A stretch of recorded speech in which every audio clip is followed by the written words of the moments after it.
The Center Against Abuse became a registered charity on June the 11th, 1979, under the name the Physical Abuse Center. This charity began out of a concern for the lack of available services for victims of physical abuse in Bermuda.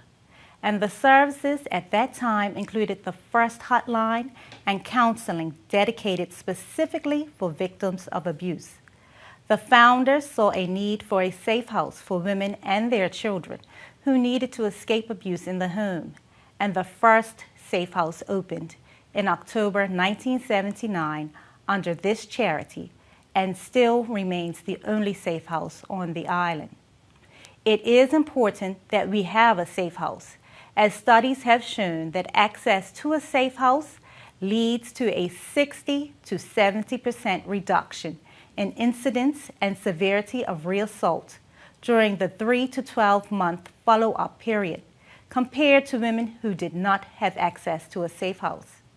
And studies have also shown that access to a safe house led to greater reduction in severe reassault than did seeking court or law enforcement protection or moving to a family or friend's home. Our safe house houses any woman who is in Bermuda and in need of a safety from an abuser. We have housed women from all over the world who reside in Bermuda, and we have also housed women who have been in Bermuda on vacation.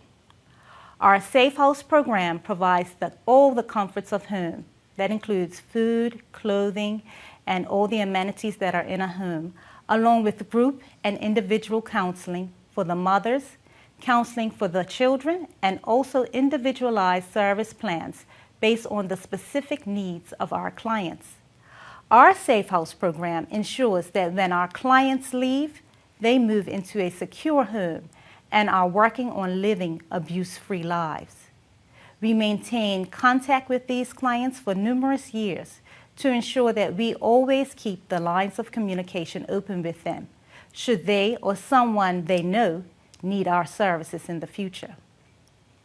The Center Against Abuse expanded their services over the years to include not only physical abuse, but all types of relationship abuse, which includes emotional, financial, verbal, and religious, to name a few.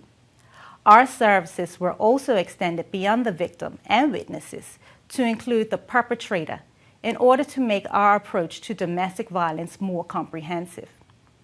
Today, the Center Against Abuse still maintains office services to our clients, which includes mediation, both group and individual counseling, anger management, life coaching, and parenting skills. We continue to meet the needs of females and males, victims, witnesses, and abusers. Our 24-hour hotline continues to run, and we have also added a 24-hour men's crisis hotline to our services to help men stop the abuse before it starts. The vision of the Center Against Abuse is to eliminate the need for our services by eradicating relationship abuse in Bermuda. And in order for us to reach our goal, we have expanded our services to move beyond those directly involved in an abusive relationship to working tirelessly in the community to create abuse-free advocates who will work hand in hand with us to create the abuse-free environment that we desire. Over the past 12 months, our education and prevention awareness sessions have enabled us to deliver our abuse-free message to over 1,000 women directly and countless other women indirectly who may have never learned the specifics on domestic abuse. Our education and prevention sessions include our Love is Respect program for middle and high school students. When abuse comes to work and bullying in the workplace, which is our Lunch and Learn sessions to the business community. Our Cut It Out program is for salon professionals, teaching them how to spot domestic abuse in their clients. For religious organizations, we have Abuse, Sitting in the Pews, and the Pulpit. This session educates the clergy on abuse and how to work with us to help the members of the church.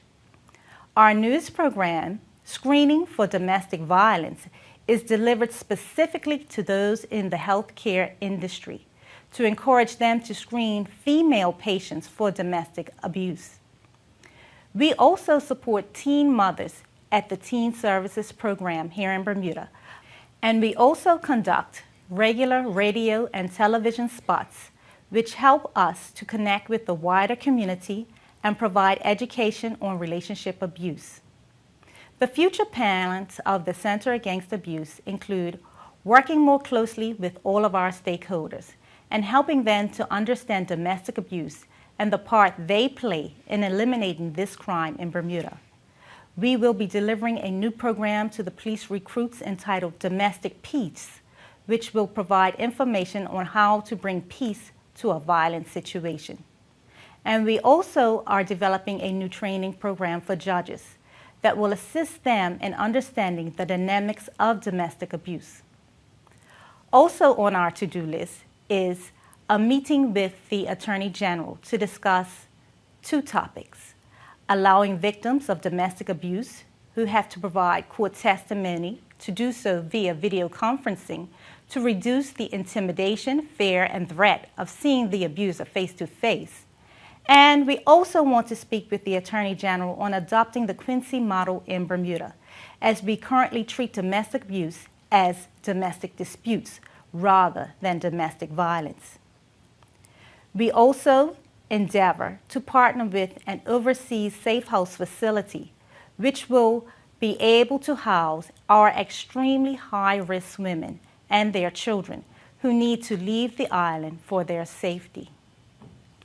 Lastly, the Center Against Abuse would love to develop close ties with our Caribbean and Commonwealth counterparts to join forces to eradicate domestic abuse in the Caribbean. That concludes Bermuda's presentation, and I hope the information was useful. Our aim was to shed light on where we are today with the implementation of CEDAW and where we see ourselves in 2011. Trying to capture a wealth of information in 40 minutes from the government and civil society was indeed a challenge. I look forward to the remainder of this workshop and benefiting from all of the information received, which should assist Bermuda in moving forward with the implementation of CEDAW. Thank you.